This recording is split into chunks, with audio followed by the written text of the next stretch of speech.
college for a couple of years.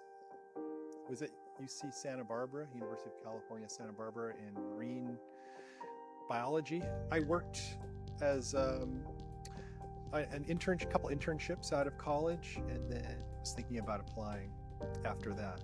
I actually applied with my girlfriend at the time, and then we got married before we went to Peace Corps. And so we went to Peace Corps as a married couple, actually, which you, I think, can still do. And that was in 1988 we applied. So it's been a while now, for sure.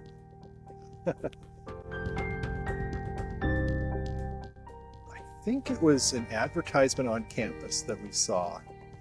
And we just, we wanted to have adventure.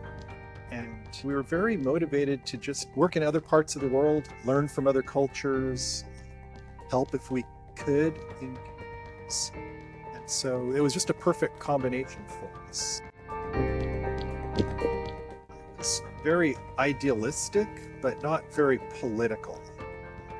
It's kind of naive too, I would say, because I was 23 years old, maybe, something like that. But definitely not driven by that. I think, wanting to live kind of a traditional lifestyle, just to experience life in a different way and try and do as much beneficial work as we could at the community level was what drove both wife and I to.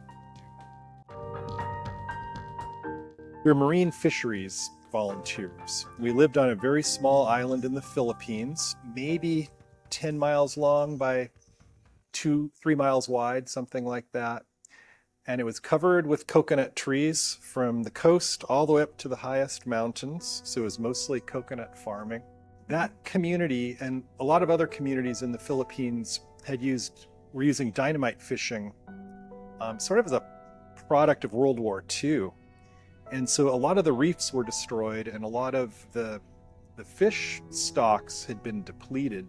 And so our job was to work with the community on new income techniques to help the community improve their lives. Initially, we were invited by a man named Early Lee. He worked for the Department of Agriculture, and he requested help from the Peace Corps to help him with some ideas he had for subsistence fishermen. And one thing he wanted to do was to determine if there's techniques to grow seaweed, Yukiuma seaweed it was called. And another one was to start a salt making facility, solar sea salt. And so where we would pump water from the ocean and then evaporate it in these big ponds. Other ones, we did some goat introductions of Anglo-Nubian goats for milk production. And we also did another project helping bring toilets to the community. Composting toilets was something that the people asked us for help with. We learned the language. It was a language called Visayan. We built a house right on the ocean from native material. Coconut planks, coconut floors, and coconut thatching was the roof of our house. So we lived in a community that people from the United States never go to. It's not on the tourist route. Kids would follow us everywhere we go. They would stand outside of our house and just watch us cook dinner, everything. So you felt very popular in the community that we were in. It was just an amazing experience for us, honestly. We did make progress on the solar sea salt and the goats, though our projects were really just getting started, but there were some political problems. We actually got evacuated because of political reasons. We weren't there quite 2 years, almost. That was a little bit of the reason why we ended up in Hawaii. It'd be amazing to go back. Our town had no electricity or running water or anything like that, and I've heard that they have gotten electricity and running water since then, so it'd be an amazing change to see, for sure. Yeah, actually, our counterpart there, Early, who invited us, he came and visited us in Hawaii a couple years ago. I was writing letters to all of my friends in the Visayan language for a couple of years after that. I don't think I could speak any of the language now, unfortunately, except for a few words here or there. Yes, I would say that was a huge life-changing experience. Well, before I went to the Peace Corps, I think I was very nervous about public speaking.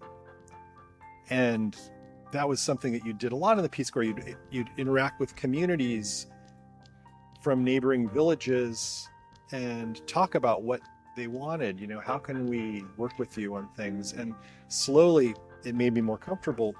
And then here I am now teaching for a living, you know.